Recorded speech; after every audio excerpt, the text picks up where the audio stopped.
Hi everyone, this is Paris de Bono of the Fortune Teller Shop. And I have been a professional fortune teller and psychic reader since 1990. And in that time, not all readings are wonderful and easy. Sometimes people get difficult cards or difficult combinations of cards in their spread. So I asked my Lenormand and Cartomancy Facebook group a question. What do you do when the person you are reading cards for has a bad or negative reading? Ilona writes, if this person is myself, I shuffle the cards and do a million more spreads until at least one is positive. Oh yes, I remember doing those ones. And Nina comments, yes girl. I remember doing that myself when I first began reading cards. I'd ask a question, then ask it again, and then ask it again, and then ask it again, and shuffle again, and shuffle again. And then I'd finally ring my teacher and say, this is what I got. This is my question. This is what I got. And she would say to me, how many times did you do that? And I was like, about 20 times. She's like, yeah, no, that's not going to work. She said, you have to concentrate and do it once and then get the message from the spread. Alona continues, if this is for a real querent, then I tell them what I see and lose a good friend. Oh yes, we've all been there when we've done readings for friends and then the friend either gets offended or takes it as personal against them or against the person that they're interested in. I've had many times when friends have become obsessed with having readings as well, and they just become obsessed. So I've had to ban my friends from having readings. I used to have a friend, I won't say his name, but he would call me every half an hour asking me about this and about that, and he would want me to do readings all the time and then not listen, and then he'd ring me the next hour and ask the same question. So that was pretty bad when you have a friend who gets addicted to readings. Okay, Mary Beth says, in response to Alona, this is exactly how it went the last time I read for anyone. Yes, sometimes people can't handle having a card reader as a friend. Sometimes it messes with them. I've lost some friends because of it as well over the years, and it's not always easy because people see you as somehow having the answers, or knowing too much could be a negative thing as well. Mary adds, tell them you in danger, girl, from that famous scene with Whoopi Goldberg as the psychic card reader in the movie Ghost. Classic scene. And Mario added a picture of Whoopi in that. It's a really good rendition of a psychic reader actually in that movie. Kyanti wrote, tell them what you see. If you do it professionally, that's what they're paying you for, the truth. If you do it as a hobby, tell them the truth because it's the right thing to do either way. Deliver the truth. Yes, I always try to be truthful in my readings, especially as a professional reader. But yeah, there are some times where you do have to be a little bit careful in how you deliver the reading. Sometimes people are very fragile or even afraid. So yeah, it really takes tact and a good understanding of people and watching whether the person can handle what you're saying to them. Some people can even go into denial, or they might even block out what you're saying. Sometimes I'll have a client that may ask me the same thing 5 times in one reading, and I get that person isn't hearing what I'm saying or they don't want to hear. So it's very fascinating, human psychology. Bella says, I tell the truth, but I choose the best way, except for once because the person showed having serious mental issues, being a little aggressive, so I had to be softer than the cards. Yes, I've also had that experience too. I mean, I have a shop and I get people that walk into my shop off the street, and I have on occasion had people that have had mental issues, and you sort of have to adapt to how to handle that person and adapt the cards accordingly as well. Like, I remember one time I had a 60-year-old woman. She was 60. She wanted to know if she was going to fall pregnant. And I could tell obviously that she was not all there. And the cards were not terrible for her, but they weren't showing pregnancy. But I just said to her, you might have to speak to your doctors about that, because they'd have to check to see if you are still able to have children at age 60. I said, that's also a little bit of a medical question. So I didn't say outright no to her, that, you're too old to have children. But I also didn't answer and say that, yes, she would have children. I just said, it's possible, but you would have to speak to your doctor about that. So that was a bit of a tricky one. This woman also said that she flew to the planet Mars and planet Venus as well. So once she said all that, I was like, okay.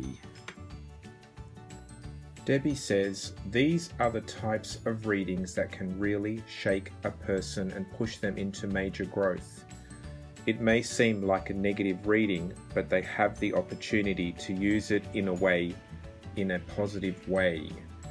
Totally. Sometimes the best readings I've received from other readers were ones where they were brutally honest with me about certain things, and it helped me to grow, and it helped me to sort of get up and sort of achieve what I was, blocking or lacking. And also I've had clients where I've told them, kind of like coach them really to kind of get out of the funk that they might be in, or the negative space that they might be in, or to get over somebody that's negative or bad for them.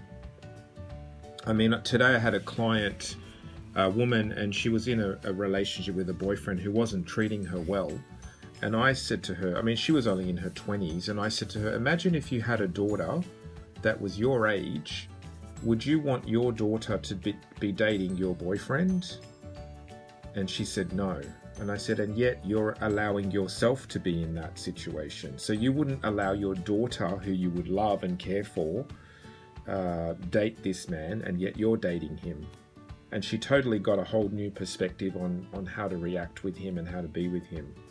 So it was kind of like telling her the cold, hard facts, but that kind of shook her up and woke her up, which was really great. And she thanked me for it at the end. She said, I see it in a different way now you put it that way. She said, I am putting myself in an abusive situation.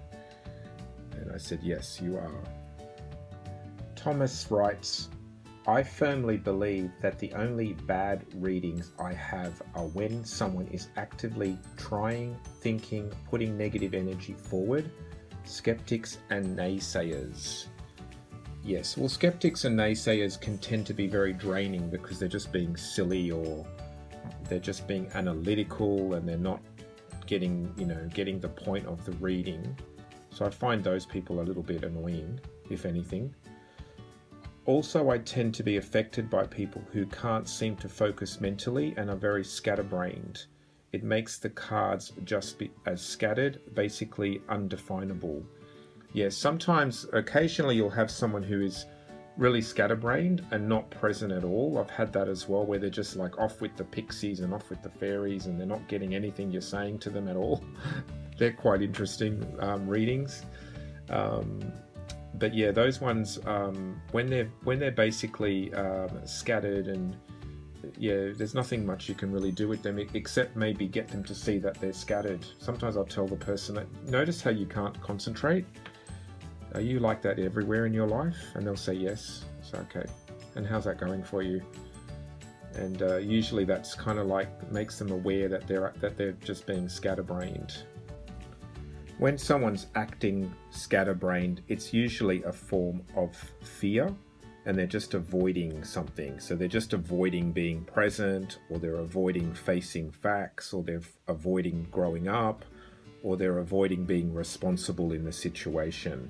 So really it's a defense mechanism, and usually I point that out to them as well. I'll say, what are you afraid of? What are you not being responsible for?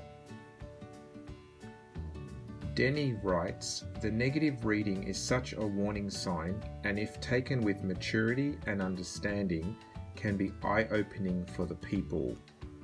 Absolutely.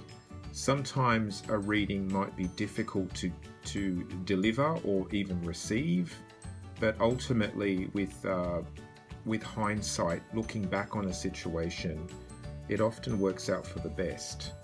So I've had instances where, for example, one time I really wanted to open a certain shop, and the cards just gave me just a bad reading. I kept getting the snake and the mountain, and I just kept getting negative cards, and I kept getting cards of loss, like money loss. So it was a bit like the fish and the scythe, or the fish and the cross. And I ended up not taking that shop, and I was really disappointed because I really wanted to have that particular shop. But then about 3 weeks later, I actually got a better shop. So it ended up working out that even though I was disappointed in that time, and I kept doing readings about it, and the cards kept showing me negative, like I did about 3 readings about it over a few weeks, and it just kept saying, no, don't get that shop, don't take that shop. And I was really annoyed with the cards because I kept thinking, well, why can't I have that shop? I really want it. And then eventually I found something way better.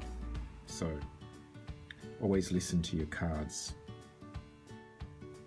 Tina Lynn writes, tell them that yin and yang are a thing, and that the wheel is round, so you won't always be on the bottom. Yes, ups and downs, highs and lows, the roller coaster of life. That's just the way life is.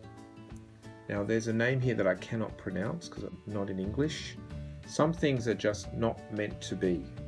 Bad things can happen which are beyond our control, and despite our positive attitude and point of view, this is life.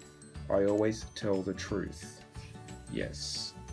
Yeah, we are here also to remind people that there are ebbs and flows and highs and lows of life, and that we can't always be on cloud 9, that we are going to face, difficulties in life, and that's why we're here to help people. Most readers that I know get into the business because they want to help, and they want to assist people, and they want to guide people, and they want to inspire people, and they want to assist them in their growth and their spiritual growth. So yeah, I think most readers, well, all the readers that I know really that I've come across and who have studied with me and who have worked in my shops, most of them have come with the intention of helping people and assisting people. I've not had someone who's done very well who just wants to do this for money. I have had a few that have applied to work in my shop, or who wanted to be students of mine because they thought it would make them money, but those people usually fizzle out. Okay, so that was the very wise and knowledgeable Lenormand and Cartomancy group. And the question was, what do you do when the person you are reading cards for has a bad or negative reading? So we got a few different points of view and different perspectives from everyone. So thank you everyone who contributed and shared. This is Paris de Bono of the Fortune Teller Shop.